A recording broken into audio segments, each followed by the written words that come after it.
हर गांव में एक दो बड़बुंजा ऐसा रहे जो खाली पैसा लेता जाए ना, वापिस देवा को नाम नहीं ले।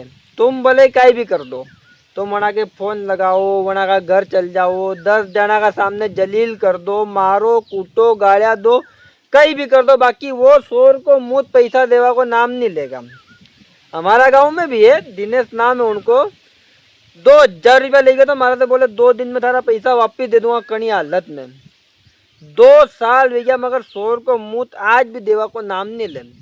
और आज भी फोन लगाओ तो न्यूज बोलेगा कि यार बस 2 दिन में थारा पैसा दे दूंगा।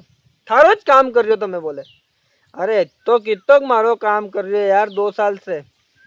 मन अगर ऐसी मालूम है नहीं तो पैसा नहीं देतो, पर अब पहला से मालूम नहीं पड़ा नहीं।